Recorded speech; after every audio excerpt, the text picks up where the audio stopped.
Do you think I still deserve happiness? That's what she asked him. A blind date, a café, two broken people who almost never met because she tried to run the moment he saw what she'd been hiding.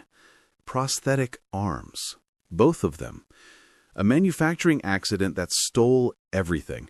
Her arms, her fiancé, her belief that anyone could ever love her again. But he didn't let her run.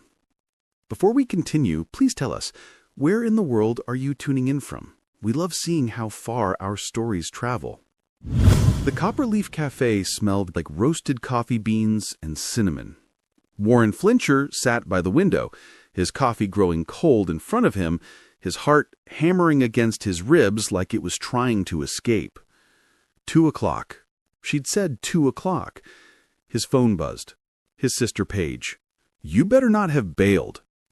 He hadn't bailed, but every cell in his body screamed at him to leave before he had to sit across from someone and pretend he was whole enough to offer anything to anyone. Then he saw her. She walked slowly down the sidewalk, each step deliberate, measured. Blonde hair pulled back in a ponytail, and the prosthetic arms, both of them, mechanical components visible from shoulder down, ending in hook-like attachments that glinted in the afternoon sun. Warren's breath caught. Not from shock, from recognition. She looked exactly like her photos, except the photos hadn't shown the prosthetics clearly. She'd been sitting, arms positioned carefully. She'd been hiding. Kelly reached the cafe door and pushed it open with her shoulder. Their eyes met across the room. Warren raised his hand in a small wave, offering an encouraging smile. Then everything changed. Fear flickered across Kelly's face, not nervousness, pure visceral fear, followed immediately by shame so thick Warren could feel it from across the room. She took a step backward toward the door. Warren was on his feet before he could think, crossing the cafe in 4 long strides. "Wait," he said softly, reaching her just as her shoulder touched the door. "Please, don't go." Kelly's eyes filled with tears. "I'm sorry," she whispered, her voice breaking. "This was a mistake. I thought maybe—" Her breath hitched. "I thought maybe I could do this, but I can't. Look at me.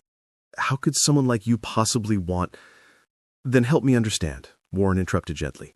"Please, we don't have to sit here if you're uncomfortable, but please don't leave without giving us a chance to talk."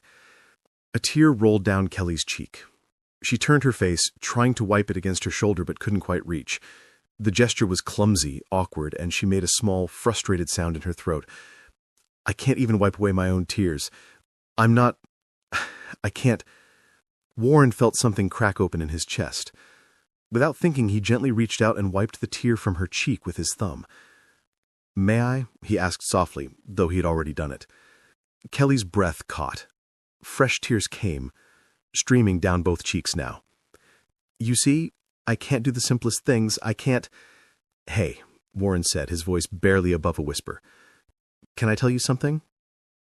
I almost didn't come today either. I spent this morning convinced I had nothing to offer anyone.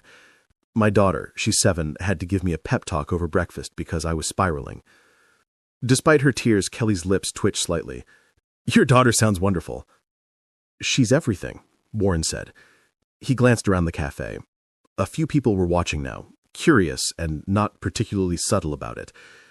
"Listen, there's a beach about 10 minutes from here. Hidden Creek Beach. It's usually quiet this time of day. We could walk, talk, and if you want to leave at any point at all, no questions asked. What do you say?" Kelly stared at him, searching his face for something. Pity, maybe. The polite lie people told when they wanted to escape but didn't know how. She didn't find it. "Okay," she said, finally, her voice small. "The beach." Hidden Creek Beach was small and secluded, bracketed by smooth rocks worn down by years of waves. The water rolled in gently, rhythmic and constant, and the late afternoon sun cast everything in gold.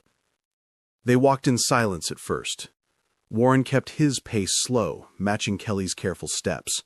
The sand was soft here, harder to walk through, and he noticed how she had to concentrate on her footing. I lost them in a manufacturing accident 4 years ago. Textile plant in Ohio. Machine malfunction. Both arms, just above the elbow. By the time they got me out, she trailed off, staring at the water. By the time they got me out, there was nothing left to save. Warren stayed quiet. Every instinct screamed at him to say something comforting, something to fill the silence. But he knew better. She needed to speak. He needed to listen. The prosthetics help with some things. She lifted one of the mechanical arms slightly. I can use them to push doors open, carry bags if they have handles I can hook, stabilize items against my body. But I can't... Her voice cracked. I can't pick things up. Can't button my own clothes. Can't tie my shoes. Can't cook a meal without knocking half of it onto the floor. Can't hold a phone. Can't hug anyone back. She stopped walking and turned to face him, and Warren saw raw pain in her eyes. My fiancé left 6 months after the accident.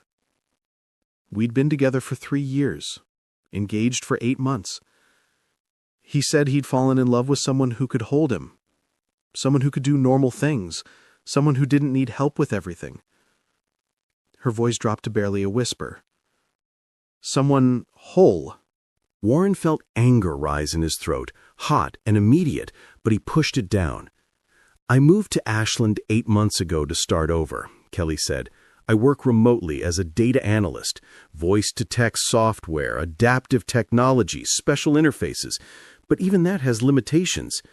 I have a home care aide named Patricia, who comes 3 times a week to help me with things like laundry, meal prep, getting dressed in certain clothes that have complicated buttons or zippers. She laughed bitterly. I'm 29 years old and I need help getting dressed. She looked up at Warren and her eyes were so full of shame it physically hurt to see. The moment I saw you in that cafe, looking so whole and normal and handsome, I realized how foolish I was to think someone like you could want someone who needs this much help just to get through a single day. So I'm sorry. I'm sorry I wasted your time. I'm sorry I... Stop, Warren said, the word coming out firmer than he intended. He moved to stand directly in front of her. Can I tell you what I saw when you walked into that cafe? Kelly didn't answer, but she didn't look away either. I saw a woman who was brave enough to show up, even though she was terrified. I saw someone who's been hurt, badly hurt, but who was still willing to try. He paused, feeling his own throat tighten. My wife died 2 years ago, brain aneurysm. One moment she was making breakfast, the next she was on the floor, and I was calling for help that came too late. Kelly's eyes widened. Her name was Colleen, Warren continued, the words coming easier now that he'd started.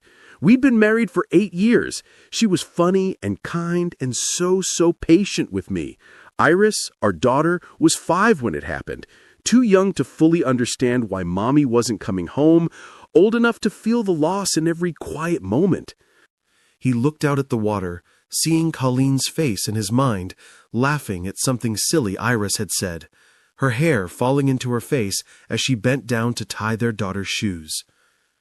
For 2 years, I felt like I'm barely holding it together, Warren said, like I'm failing at everything, at being a dad, at work, at just existing. I had to learn to braid hair, make vegetables look appealing, navigate 7-year-old social dynamics. I had to figure out how to be both parents when I could barely manage being one. His voice grew thick.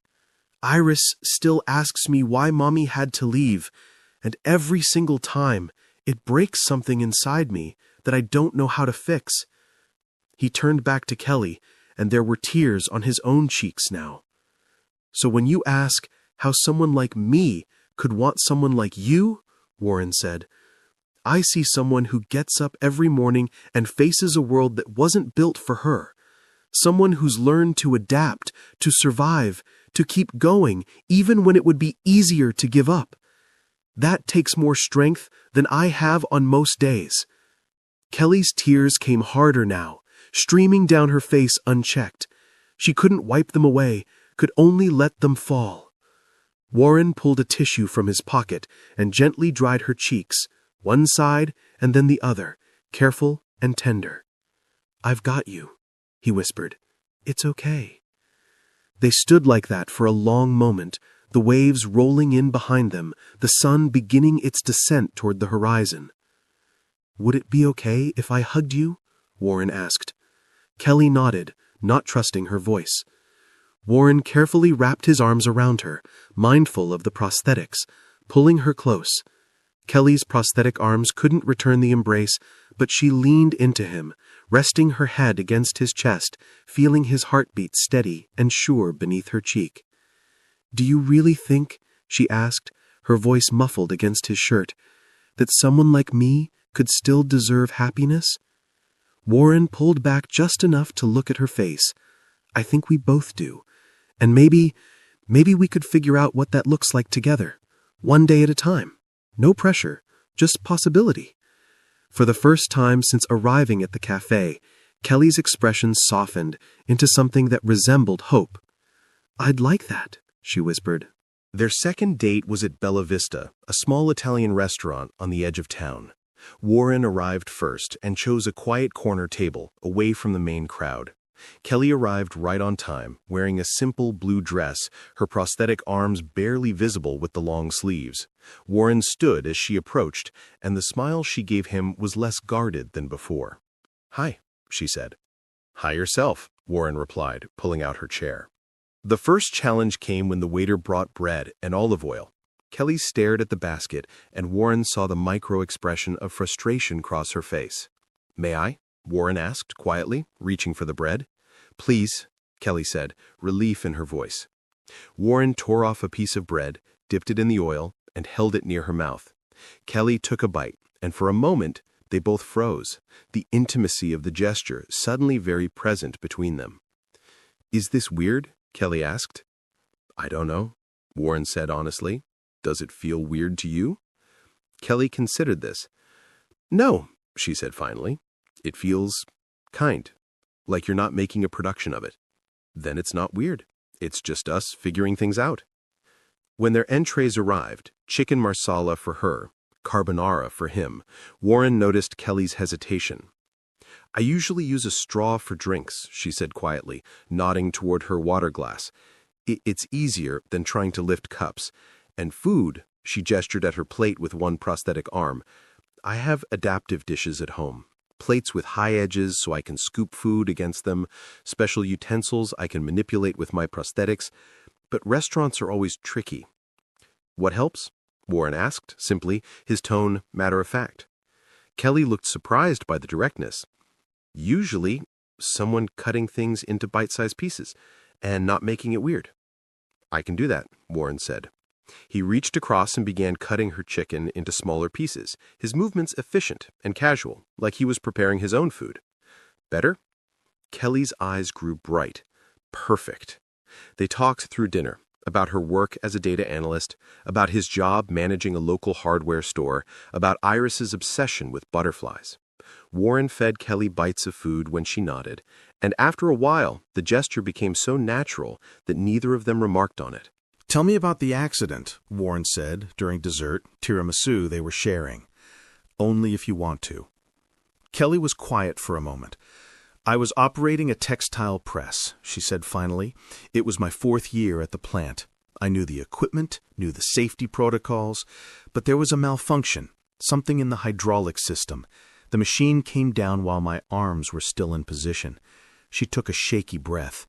"I remember the sound first. This awful grinding, then the pain, then people screaming." Warren reached across the table and rested his hand near hers, close but not touching, letting her control the proximity. "They got me out in under 10 minutes, but the damage was already done. Complete crush injuries to both arms. The surgeon said amputation was the only option. I woke up 3 days later and—" She trailed off. Everything I'd taken for granted was just gone. "How long until you got the prosthetics?" 6 months.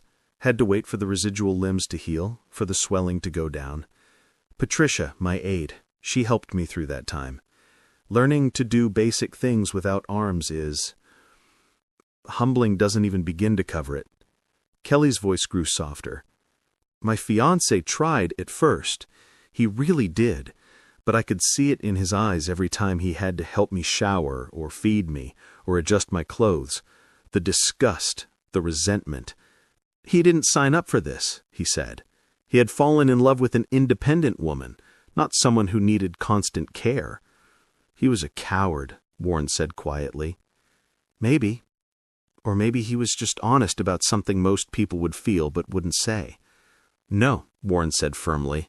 Most people aren't that shallow. He was a coward. Kelly looked at him for a long moment. Why are you so sure? Because I've needed help, Warren said. After Colleen died, I couldn't function. My sister Paige had to come stay with us for 2 months.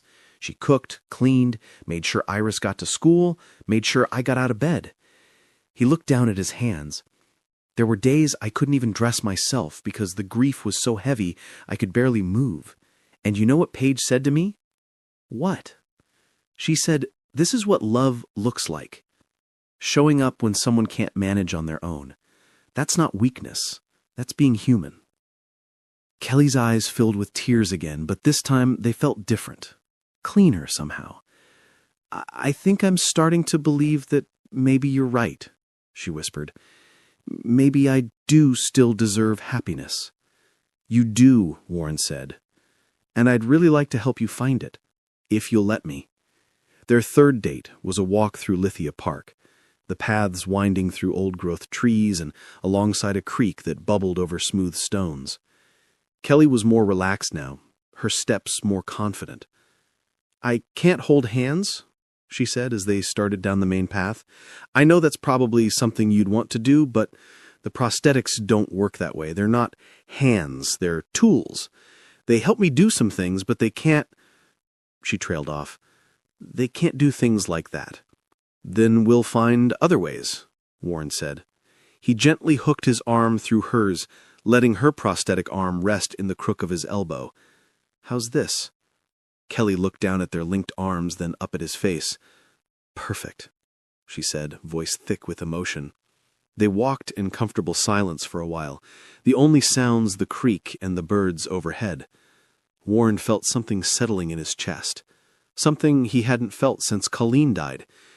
Peace, maybe, or the beginning of it. Can I ask you something? Kelly said. Anything. What made you say yes to this?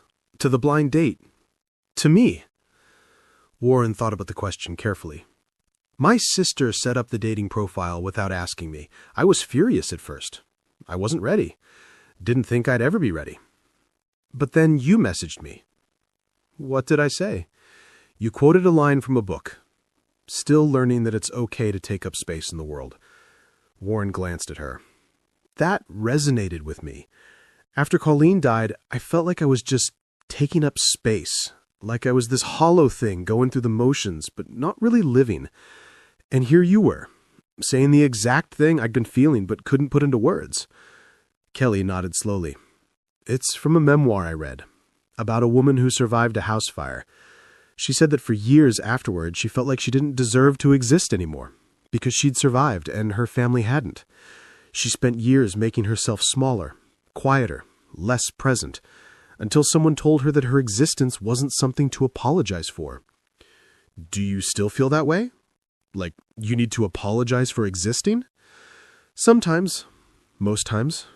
I look at people living normal lives, holding coffee cups, typing on keyboards, opening doors without thinking about it, and I feel like I'm a burden, like I'm asking the world to accommodate something broken. Warren stopped walking. He turned to face her fully, his expression serious. You're not broken.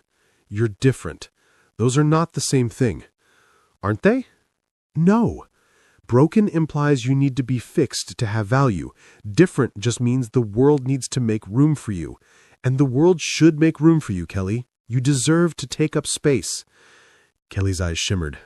I'm falling for you, she said, the words coming out in a rush. And it terrifies me, because what if you wake up one day and realize how much work I am? What if... Warren kissed her. It was soft and brief, just a press of lips, but it said everything he didn't have words for yet. When he pulled back, Kelly was staring at him with wide eyes. "I'm falling for you too. And yes, it's terrifying. But you know what's more terrifying? Not taking this chance. Not seeing where this could go." Kelly leaned forward, resting her forehead against his chest. "Okay, let's see where this goes." 3 months into their relationship, Warren knew it was time for Kelly to meet Iris. He'd talked about Kelly constantly, his daughter rolling her eyes affectionately whenever he mentioned "my friend Kelly," with that particular softness in his voice. "Daddy, when do I get to meet her?" Iris had asked over breakfast one Saturday morning, her brown curls escaping the ponytail he'd attempted. "Soon," Warren had promised. "I just want to make sure the timing is right." "The timing's been right for like forever," Iris said, with the blunt wisdom of a 7-year-old. "You're just scared I won't like her, but I already know I will, because you smile when you talk about her. The real smile, not the pretend one you use for Mrs. Ruth when she asks how you're doing." Warren choked on his coffee. Now, walking toward the park with Kelly beside him, Warren felt his heart hammering, not because he worried about Iris's reaction. His daughter had a heart bigger than most adults, but because he wanted Kelly to feel comfortable, accepted, loved. "She's going to ask questions," Warren warned, "probably very direct ones. 7-year-olds don't really have filters." "I prefer direct," Kelly said, though her voice held a tremor of nervousness. "It's the tiptoeing around things that's hard." They spotted Iris immediately, a blur of energy racing toward them, her curls flying behind her. "Kelly!" Iris shouted, skidding to a stop in front of them. "Hi, you're Kelly. Daddy told me about you." Then Iris stopped short, her eyes going to Kelly's prosthetic arms. Her expression wasn't fear or disgust, just open, unfiltered curiosity. "Wow," Iris breathed. "Those are really cool. Are they heavy? Can you pick things up with them? Do they make robot sounds?" "Iris," Warren started, but Kelly smiled. "It's okay," she said, kneeling down to Iris's level. "They are kind of cool, aren't they? Yes, they're heavy, about 5 pounds each. And no, I can't pick things up with them. They don't work like real hands. But they help me do some things like push doors open or carry bags with handles." "So what do you do when you need to pick something up?" Iris asked, genuine curiosity in her voice. "Usually I ask someone to help me," Kelly said honestly, "or I use my feet if it's something on the ground. I've gotten pretty good at using my toes." Iris's eyes went wide. "That's so cool! I wish I could use my feet for stuff. Daddy says I have to use my hands for eating, but feet would be way more fun." "We're keeping food away from feet, thank you," Warren said, trying not to laugh. Iris tilted her head, studying Kelly thoughtfully. "If you need help with stuff, I'm really good at helping. I help Daddy all the time. I can reach high things and low things, and I'm very careful. Well, sometimes I drop things, but Daddy says that's okay because I'm still learning." Kelly's eyes grew bright with tears. "Thank you, Iris. That's very kind of you." "Come on," Iris said, her moment of seriousness passing as quickly as it came. "I want to show you my favorite tree. It's the best climbing tree in the whole park." She started to reach for Kelly's prosthetic hand, then paused, looking uncertain for the first time. "You can walk next to me," Kelly said gently. "We can talk while we walk." "Okay." Iris skipped alongside them, chattering about butterflies and her friend Emma and how Mrs. Ruth let them watch a documentary about monarch migration. At the ice cream shop afterward, Warren helped Kelly with her cone, holding it for her between bites. Iris watched with interest, her own cone dripping chocolate down her fingers. "Do you need someone to help you eat all the time?" Iris asked. "Not all the time. At home I have special bowls and plates that make it easier for me to eat by myself. They have high edges so I can scoop food against them. But ice cream cones are tricky. They're hard to hold, and they melt fast." "I could help you," Iris offered eagerly. "I'm really good at holding things." "I drop things too. All the time, actually. Even with my prosthetics." Iris looked delighted by this revelation. "Really? Daddy gets upset when I drop things sometimes. He says I need to be more careful." "I think your daddy just worries about you," Kelly said, glancing at Warren with a soft smile. "That's what people do when they love you." Later, as they walked back to Warren's car, Iris slipped her small hand into Kelly's prosthetic hand, letting it rest against the cool metal. "I like you," Iris announced. "You're nice and you don't talk to me like I'm a baby, and you smell like vanilla. Can you come over for dinner sometime?" Kelly looked at Warren, her eyes asking permission. "I think that sounds perfect," Warren said. As he drove Kelly home that evening, after Iris went back to Mrs. Ruth, she was quiet, staring out the window. "You okay?" Warren asked. "Your daughter is amazing," Kelly said. "She didn't treat me like I was broken or scary. She was just curious and accepting, and so kind." "She gets that from her mother," Warren said quietly. "Colleen had this way of making everyone feel seen, accepted. Iris inherited that." Kelly came for dinner the following Friday. Warren had spent all day cooking. Well, trying to cook, with Iris as his assistant chef. "Daddy, you're burning the garlic," Iris pointed out. "I see that, thank you," Warren said, frantically stirring. When Kelly arrived, Iris opened the door proudly. "We made spaghetti. Well, Daddy made it, and I helped by not touching the stove." Kelly laughed, a real, genuine laugh that made Warren's heart skip. Dinner was chaotic in the best way. Iris told elaborate stories about her day, demonstrating with wild hand gestures that nearly knocked over her milk twice. Warren helped Kelly with her food, and Iris helped too, carefully cutting Kelly's garlic bread into smaller pieces without being asked. After dinner, they settled in the living room. Iris brought out her collection of butterfly books, spreading them across the coffee table. "This is my favorite," Iris pointed to a picture of a monarch. "They fly all the way to Mexico every year, thousands of miles. Mrs. Ruth says it's one of nature's greatest mysteries, how they know where to go. They navigate by the sun, and by sensing the Earth's magnetic field. It's like they have a built-in compass." Iris's eyes went wide. "Really? That's so cool. How do you know that?" "I read a lot," Kelly admitted. "It's one of the things I can still do easily. My e-reader has voice commands and a stylus I can use with my mouth to turn pages. Can I see?"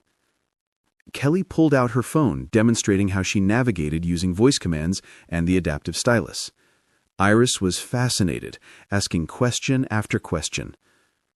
Warren watched them together, his daughter so naturally accepting, so genuinely interested, and Kelly relaxing more with every minute, her guard lowering.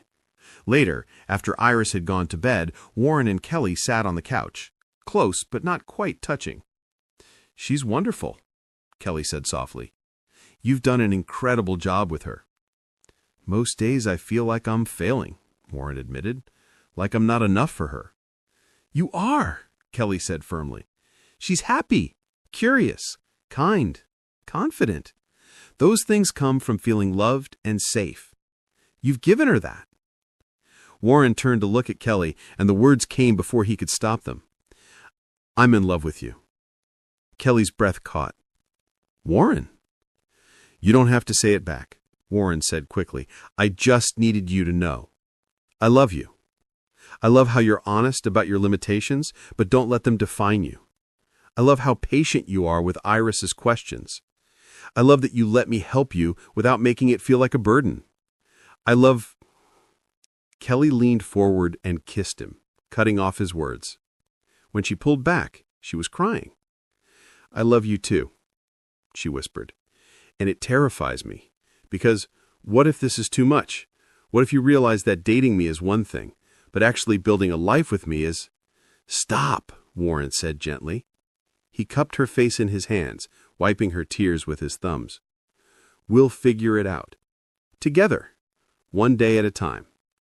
"Together," Kelly echoed, leaning into his touch. As the months passed, Warren learned the intricate details of Kelly's life, the things she could do, the things she needed help with, and the careful balance between assistance and independence. He learned that mornings were hardest. Kelly had a routine with Patricia, her aide, who came Monday, Wednesday, and Friday at 7 a.m. to help her shower and get dressed in clothes that had complicated buttons or zippers. "On the days Patricia doesn't come, I wear easier clothes," Kelly explained one evening, showing Warren her closet. Elastic waistbands, pullover shirts, slip-on shoes. I've adapted my wardrobe to what I can manage. Warren learned about her apartment, too. Carefully organized with everything in specific places. Lower cabinets for food she could reach by hooking her prosthetics through handles, voice-activated lights and temperature controls, a special stand for her phone that let her see the screen while using the mouth stylus. "I've learned to do a lot," Kelly told him during one of his visits. "Open my refrigerator by hooking my arm through the handle, use voice commands from my computer, turn doorknobs by using my prosthetics together like pliers. But there are things that are just impossible without help." "Like what?" Warren asked. Kelly hesitated. "Cutting my nails, fixing my hair beyond a simple ponytail, opening jars, carrying anything that doesn't have a handle, picking up things I drop, buttoning pants, zipping zippers, putting on a bra." Her voice grew softer. "Wiping my own tears." Warren pulled her close. "Then I'll be here for those things, as much as you'll let me." "Don't you ever feel burdened?" Kelly asked against his chest. "No," Warren said simply. "I feel grateful. Grateful you trust me enough to let me in. Grateful you're patient with me when I don't know the best way to help. Grateful you're in my life at all." One evening, about 4 months into their relationship, Warren arrived at Kelly's apartment to find her in tears. Pasta sauce splattered across her kitchen floor. "I can't even make a simple dinner. I'm so tired of being useless." Warren grabbed paper towels and started cleaning without comment. When the floor was clean, he stood and looked at Kelly. Really looked at her. "You're not useless," he said firmly. "You're human. And humans, all humans, need help sometimes. I need help. Iris needs help. Everyone needs help." He paused. "How about we order takeout tonight? And maybe tomorrow, you could teach me what helps you in the kitchen. So when we cook together, I know the best way to be your hands." Kelly stared at him, and slowly her expression shifted. "You really want to cook with me? Even though it means doing most of the work yourself?" "I want to do things with you," Warren corrected. "That's different than doing things for you. You tell me what you want to make, guide me through it, and I'll be your hands. We're a team." That night, they ordered Chinese food, and Kelly directed Warren through organizing her kitchen in ways that would make future cooking easier. Lower shelves for frequently used items, a special cutting board with raised edges and suction cups on the bottom to keep it stable, measuring cups with large handles Kelly could hook with her prosthetics. "Tomorrow," Kelly said, "I want to make lasagna. Will you help me?" "Absolutely," Warren said. The next evening, they made lasagna together. Warren's hands doing the physical work while Kelly directed every step, tasting the sauce, approving the cheese ratio, telling him exactly how to layer everything. It wasn't graceful. Warren dropped sauce on his shirt. Kelly accidentally knocked over the oregano with her prosthetic arm. They laughed more than they cooked. But when they pulled the finished lasagna from the oven, golden and bubbling, Kelly looked at it with tears in her eyes. "I made that. We made that." "We did?" Warren agreed, kissing her temple. 5 months after their first date, Warren, Kelly, and Iris were having dinner at Warren's house. Spaghetti again, because Iris had declared it her favorite. When Iris made an announcement. "I've been thinking very carefully," Iris said, setting down her fork with the seriousness of a judge delivering a verdict. "And I made a list." "A list?" Warren asked, confused. Iris pulled out a piece of paper from her pocket, slightly crumpled, but clearly well prepared. "A list of reasons why Kelly should move in with us." Warren nearly choked on his water. Kelly's eyes went wide. "Would you like to hear it?" Iris asked. Warren managed. "Sure." Iris cleared her throat dramatically. "Reason 1. Kelly makes Daddy smile the real smile, and I like when Daddy is happy. Reason 2. Kelly tells really good stories, and she doesn't mind when I ask lots of questions. Reason 3. When Kelly is here, Daddy is calmer and doesn't worry as much about everything. Reason 4. I like helping Kelly with things, and Mrs. Ruth says helping people we love is important. Reason 5. I love Kelly and want her to be part of our family. The 3 of us, together. Both adults were crying by the time Iris finished. Iris, Kelly said, her voice thick with emotion. That's the most beautiful thing anyone's ever said to me. Does that mean you'll think about it? Iris asked hopefully, looking between them. Warren took a deep breath. His heart was pounding, but everything suddenly felt clear. He turned to Kelly. She's right, he said. About all of it. I love you, Kelly. And I know being together full-time means adapting. It means figuring out routines with Patricia. It means I'll help you with morning showers and evening routines and all the things in between. It means making our home accessible for you. But what we have is real. If you're ready, move in with us. Be part of this family. Let us be part of yours.